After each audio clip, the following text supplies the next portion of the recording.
Hello दोस्तों, नमस्कार। कैसे हैं आप सभी। स्वागत है आप सभी का SSC mania by MD classes YouTube channel पर। दोस्तों, जैसा कि आप जानते हैं कि जो भी एसएससी जीडी के विद्यार्थी हैं जिन्होंने एसएससी जीडी का पेपर दे दिया है, लेकिन वो इस उम्मीद में है कि रिजल्ट कब आएगा, तो मैं आपको बता दूं बहुत ही जल्द आपको रिजल्ट देखने को मिल सकता है। देखिए, आपने एग्जाम दिया फरवरी में और फरवरी के बाद ही जितने भी प्लेटफॉर्म हैं जो एसएससी जीडी पढ़ाते हैं, अच्छे टीचरों ने आपको कट ऑफ भी बताई कि भाई क्या क्या कट ऑफ रह सकती है और क्या कट ऑफ के आधार पर आपको जो है फिजिकल में जाने का मौका मिलेगा। तो आज मैं भी एक छोटे से एनालिसिस पर आया हूं। हालांकि हमारे चैनल पर सत्यम सर ने आपको कट ऑफ बता दी है, वही कट ऑफ मैं आपको दोहराऊंगा भी, लेकिन इसके अलावा जो कब रिजल्ट आ सकता है, रिजल्ट आने के बाद आपके फिजिकल के क्या क्या आयाम होते हैं, क्या क्या पैरामीटर्स हैं, क्या क्या इसमें मापतौल है, पूरी की पूरी डिटेल में चर्चा करेंगे। तो चलिए भी क्लास को स्टार्ट कर लेते हैं। और मैं आपको यहाँ ये भी बताने वाला हूं कि अगर आपका रिजल्ट जल्दी ही आ जाता है तो फिजिकल के लिए आपको कौन कौन से डॉक्यूमेंट रेडी कर लेने चाहिए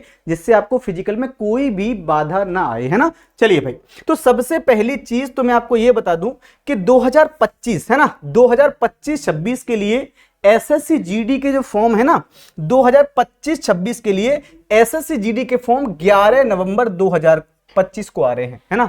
11 नवंबर 2025 को आ रहे हैं। इसका सर एग्जाम कब होगा, तो मार्च अप्रैल 2026 में एग्जाम होगा, जैसा कि अभी एसएससी जीडी के कैलेंडर में दे रखा है। तो अब मैं आपको ये क्यों बता रहा हूं, इसीलिए जिससे कि इस साल के पूरे प्रोग्राम को मैं आपको सही तरीके से निर्धारित करके बता पाऊं कि भैया 25 में जो रिजल्ट आने वाला है 24 वाली भर्ती का, वो कब आएगा। क्यों? क्योंकि ये भर्ती प्रक्रिया होनी है ना। 26 में ये कंप्लीट होगी, 25 में इसके फॉर्म आ रहे हैं। यानी आप इस बात को जान लीजिएगा कि नवंबर में ये जो भर्ती प्रक्रिया है ना, नवंबर में भर्ती प्रक्रिया स्टार्ट होने से पहले आप लोग की ज्वाइनिंग होनी है, ये जान लो। नवंबर में भर्ती प्रक्रिया स्टार्ट होने से पहले आप लोग की ज्वाइनिंग होनी है। इसीलिए मैं आपको यह बताना चाहता हूं कि रिजल्ट आपका किसी भी समय आ सकता है, रिजल्ट आपका किसी भी समय आ सकता है। एसएससी जीडी 2024 में आपने देखा होगा कि सर 39,481 पद आए थे, फरवरी में इसका एग्जाम हुआ था। रिजल्ट कब तक आएगा, तो एक ऐसी उम्मीद लगा के चली जा रही है बेटा कि रिजल्ट जो है ना, हो सकता है कि आपको अप्रैल 2025 में रिजल्ट देखने को मिल जाए। और आपके जो फिजिकल है ना, फिजिकल भी आपको कहां पर 25 अप्रैल, आपके अप्रैल से ही है ना, अप्रैल के लास्ट में, अप्रैल 2025 के लास्ट तक आपके फिजिकल स्टार्ट हो जाए ना, फिजिकल स्टार्ट हो जाए। क्यों ऐसा, क्यों सर? क्योंकि सरकार भी जानती है और जो आपका भर्ती बोर्ड है, जो आपके जितने फौजी होंगे जो आपकी भर्ती प्रक्रिया में आपके साथ रहेंगे, फिजिकल आपके पैट पीएसटी में साथ रहेंगे, वो भी जानते हैं कि मई और जून का महीना बहुत गर्मी का होता है। लेकिन भर्ती प्रक्रिया पूरी करानी है तो वो चाहे मई हो चाहे जून हो, देखेंगे तो बिल्कुल भी नहीं, क्योंकि भर्ती प्रक्रिया करानी है। लेकिन उम्मीद ऐसी लगा कि चली जा रही है कि अप्रैल में आपके फिजिकल होने चाहिए, है ना। अगर अप्रैल में आपके फिजिकल होते हैं तो आपके लिए बहुत अच्छा है ना। तो ऐसी उम्मीद है कि अप्रैल में रिजल्ट आएगा, शुरुआत में ही। रिजल्ट आने के बाद आपका फिजिकल अप्रैल के महीने में स्टार्ट हो जाएगा, शुरुआत के है ना 8-10 मई तक ये खत्म करा लिया जाएगा। तो ऐसा अगर होता है ना, ऐसा अगर होता है तो आपकी प्रक्रिया अक्टूबर तक पूरी हो पाएगी ज्वाइनिंग पर जाने की। अगर ऐसा नहीं हुआ कि अप्रैल में रिजल्ट नहीं आया, तो हो सकता है बाद में इसके लिए बाधाएं आए। और अगर बाधा आती हैं तो 26 वाली जो वैकेंसी है, जो 25 नवंबर, जो नवंबर 2025 में आएगी, उसके लिए बड़ा अड़चनें पैदा हो जाएंगी। इसलिए सरकार चाहेगी कि कैसे भी कैसे करके आपका रिजल्ट जल्द से जल्द जारी करके फिजिकल कराया जाए। अगर आपका मान लीजिए फिजिकल होता है तो क्या क्या आपको करना पड़ेगा। इससे पहले अगर हम पोस्ट वाइज वैकेंसियों की बात कर लें तो आपने देखा होगा कि सर जो टोटल वैकेंसियां है ना, उसमें अगर देखेंगे तो बीएसएफ के कितने पद हैं, 15,654 हैं। सीआईएसएफ के 7,145 हैं। सीआरपीएफ के 11,541 हैं।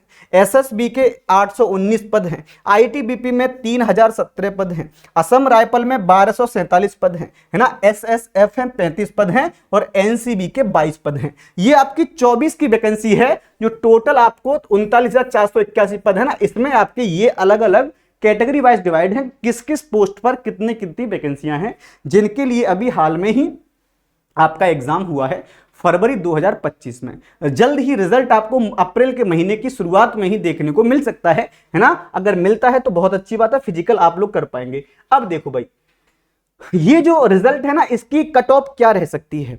और मैं आपको पहले भी बता चुका हूं, आप लोग देख चुके होंगे, सत्यम सर ने आपको एग्जैक्ट कट ऑफ बताई है, तो मैंने वहीं से उठाया है कि अगर आप लोग जनरल कैटेगरी में आते हैं, है ना, अगर आप लोग जनरल कैटेगरी में आते हैं तो 120 प्लस मार्क्स पे सेफ हैं। ओबीसी कैटेगरी में 116 से 120 पे सेफ हैं। ईडब्ल्यूएस में वही 116 से 120 के बीच आप सेफ हैं। एससी कैटेगरी में अगर आप लोग 110 के आसपास मार्क्स लेकर आ रहे हो तो आप सेफ हैं। और ऐसे आपका एसटी कैटेगरी में भी आप लोग 150 से 105 से ऊपर सेफ हैं। तो ये आपके कट ऑफ मार्क्स है ना, ये आपके कट ऑफ मार्क्स हैं फाइनल नॉर्मलाइजेशन के बाद है ना। तो नॉर्मलाइज होने के बाद अगर आप इतने इतने मार्क्स ला पा रहे हो तो यू विल, है ना, यू आर सेफ। अगर आप इतनी कट ऑफ पर सेफ हैं तो क्या करना है भैया, सर आपका फिजिकल होगा, है ना। फिजिकल से पहले डॉक्यूमेंट क्या क्या आपको रेडी करा लेने हैं, है ना। कुछ आपको डॉक्यूमेंट भी चाहिए जो आपको रेडी करा लेने चाहिए अभी से, अब आपके इसी मार्च के महीने में, क्योंकि अगर मार्च के महीने में रेडी नहीं करा पाएंगे और तत्काल आपके अप्रैल में रिजल्ट आ गया तो दिक्कतें हो जाएंगी। इसीलिए याद रखिएगा भाई, पहला तो एडमिट कार्ड आपका आएगा, एडमिट कार्ड आपको लेकर जाना है। कोई एक पहचान पत्र जिसमें आपका वोटर आईडी कार्ड हो, आधार कार्ड हो, है ना, ड्राइवर लाइसेंस हो, पैन कार्ड हो, ये आपके वोटर, ये आपके क्या है, पहचान पत्र हैं। तो इनमें से कोई एक पहचान पत्र आपके पास हो, है ना, क्योंकि हाई स्कूल इस तरह की परीक्षा है तो हाई स्कूल या 12th की मार्कशीट आपके पास होनी चाहिए। जाति प्रमाण पत्र हो और ईडब्ल्यूएस सर्टिफिकेट हो, है ना। और ये सभी डॉक्यूमेंट कैसे हो, ये सभी डॉक्यूमेंट सेल्फ अटेस्टेड होनी चाहिए। ये डॉक्यूमेंट आपसे पूछता है, मांगता है ये वहां पर, है ना। तो इन सभी डॉक्यूमेंट को आपको लेके जाना है, यानी आपका कोई भी एक पहचान पत्र हो, 10th या 12th की मार्कशीट हो, जाति प्रमाण पत्र और ईडब्ल्यूएस प्रमाण पत्र हो, और सभी डॉक्यूमेंट सेल्फ अटेस्टेड होनी चाहिए, है ना। 4 पासपोर्ट साइज फोटो होने चाहिए, 2 फोटो स्टेट, यानी जितने आपके डॉक्यूमेंट होंगे ना उनकी 2 फोटो स्टेट सभी की कॉपी निकलवा लीजिएगा और उनको सेल्फ अटेस्टेड कर लीजिएगा, है ना। बाएं हाथ का जो अंगूठा है उसके साफ रखें, याद रखना ये वहां पर देखा जाता है, बाएं हाथ के अंगूठे को आपको एकदम क्लियर रखना, साफ रखना है। और एनसीसी अगर आपने करी हुई है तो एनसीसी का सर्टिफिकेट भी आपके पास होना चाहिए। अगर आप इतना करके जाते हैं तो आपको फिजिकल में कोई दिक्कतें नहीं होंगी, ऐसा मेरा अपना मानना है। चलिए भाई, ये डॉक्यूमेंट जरूरी हैं जो आपके लिए जरूरी हैं। फिजिकल में क्या क्या होता है सर, तो फिजिकल में आप जानते ही होंगे, अगर हम जनरल की बात करें तो जनरल की जो हाइट है ना वो 170 सेंटीमीटर होती है। मेल में अगर ये जो आपकी 170 सेंटीमीटर है ना, यहां पर 170 सेंटीमीटर किस किस के लिए होती है, तो जनरल, एससी और ओबीसी के लिए है। अगर एसटी की बात करें तो 165 सेंटीमीटर है, याद रखना।